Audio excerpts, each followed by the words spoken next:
Hello दोस्तों, आप सभी का एक बार फिर से BS के हिंदी हैंडल में स्वागत है। तो आइए आज हम पढ़ते हैं अलंकार। अलंकार की परिभाषा, अलंकार का अर्थ और अलंकार के भेद पढ़ेंगे। ठीक है, तो आइए शुरू करते हैं आज का नया क्लास। तो अलंकार का अर्थ होता है क्या? आभूषण या श्रृंगार।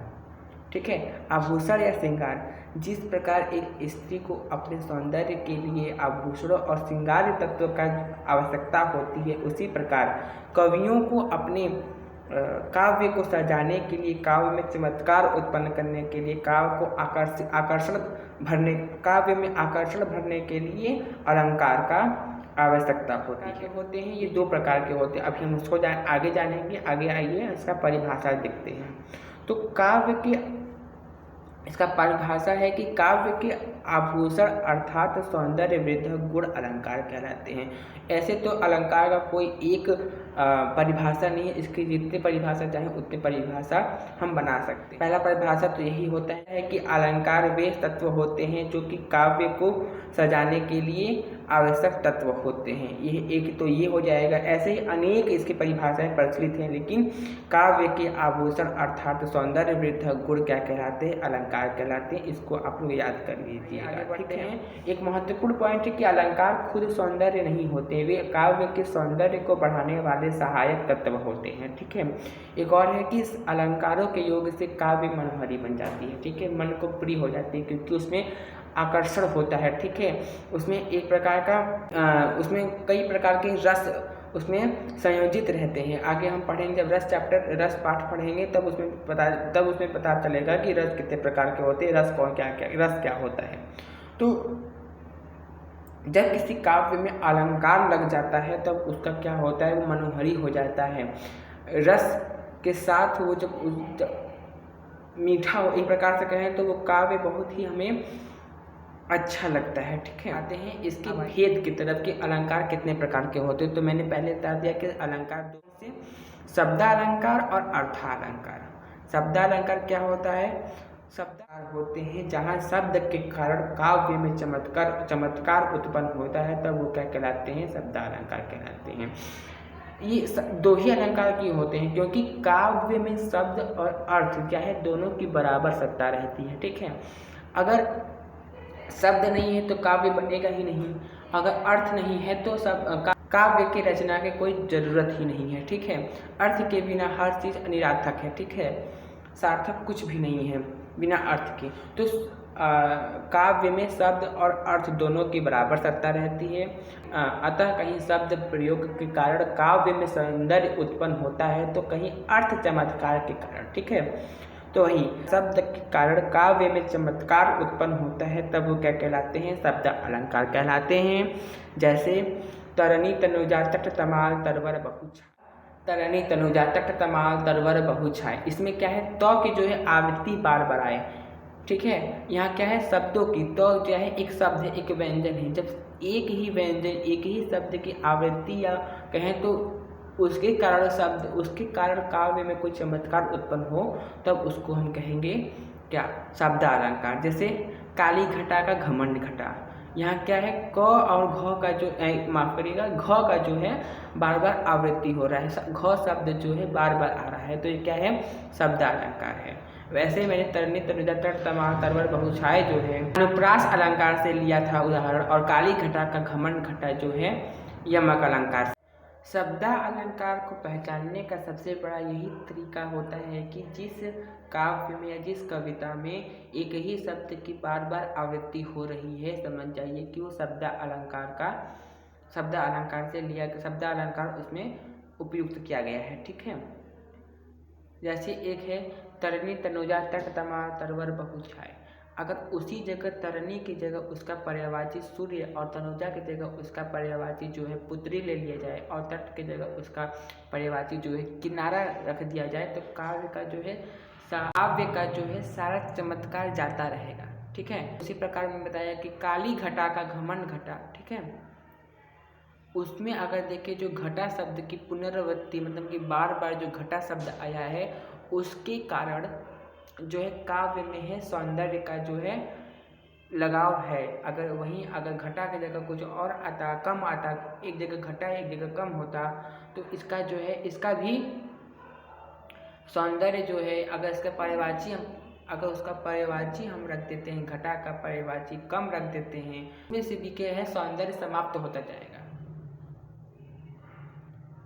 तो अतः ये इन दोनों शब्दों के कारण ही काव्य में जो है इस उदाहरण में जो है चमत्कार उत्पन्न है। जैसे यही देख लीजिए, चारू चंद्र की चंचल किरणें खेल रही हैं जलथल में। ठीक है, प्रकार की बात करें तो ये 3 प्रकार के होते हैं। कौन कौन से? वैसे शब्दों में पाए जाने वाले अलंकार बहुत होते हैं, लेकिन उनमें से कुछ प्रमुख अलंकार ही हमें पढ़ाए जाते हैं जो कि निम्नलिखित हैं। क्या? पहला है अनुप्रास अलंकार, दूसरा है यमक अलंकार, तीसरा है श्लेष अलंकार। अगले वीडियो में हम इन सभी को विस्तृत जानेंगे। ठीक है, लेकिन आज हम सिर्फ अलंकार। दूसरा है अर्थालंकार।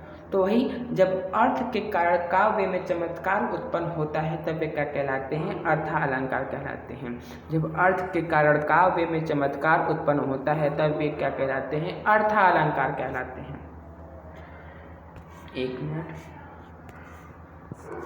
तब वे क्या कहलाते हैं? अर्थालंकार कहलाते हैं। जैसे तब तो बहता समय शिला सा जम जाएगा, इसमें एक अर्थ है सिंधु सा विस्तृत और अथाह। ठीक है, देखिए इन दोनों उदाहरणों में क्या है? शिला सा तथा सिंधु सा जो है के अर्थ के कारण। एक मिनट तब लिख के समझाएंगे तब इसका उदाहरण देखें। जैसे तब तो बहता समय शिला सा जम जाएगा, अर्थ है इसमें क्या है? सिंधु सा विस्तृत और अथाह। ठीक है, अगर इन दोनों को हम देखें तो इन दोनों उदाहरण में जो है शिला सा और सिंधु सा, कहाँ लिखा है?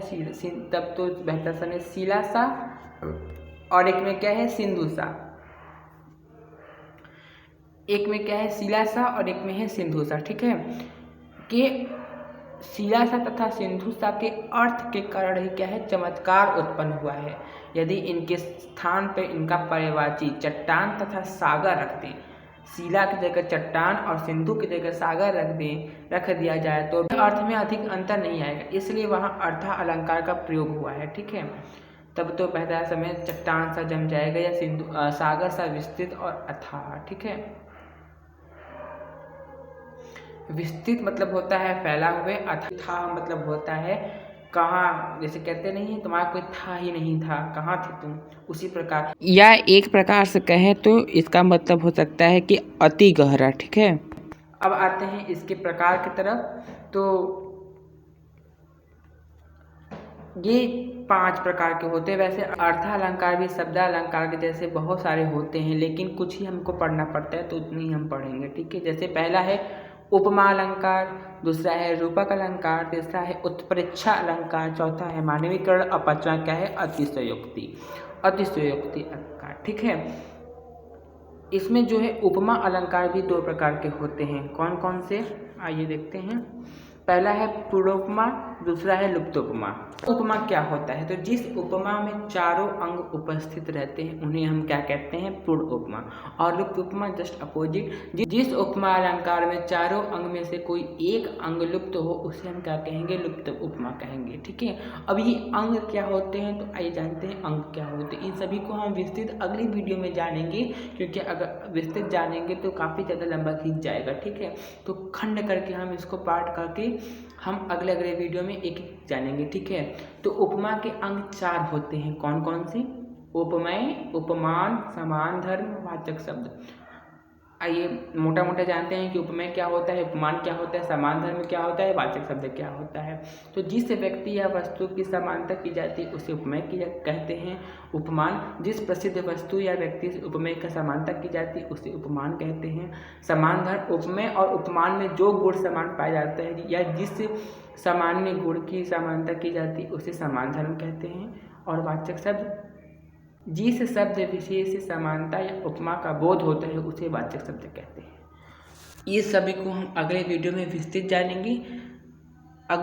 इसका अगला वीडियो देखने के लिए डिस्क्रिप्शन में मैंने लिंक जोड़ दिया है, वहाँ जाकर आप देख सकते हैं। ठीक है, तो अगले वीडियो में हम फिर से मिलेंगे, तब तक के लिए जय हिंद जय भारत। और चैनल पर नए हैं तो चैनल को लाइक, सब्सक्राइब और शेयर भी कर दें, अपने दोस्तों के पास भी पहुँचा दें, क्योंकि उनका भी एग्ज़ाम आएगा और वो भी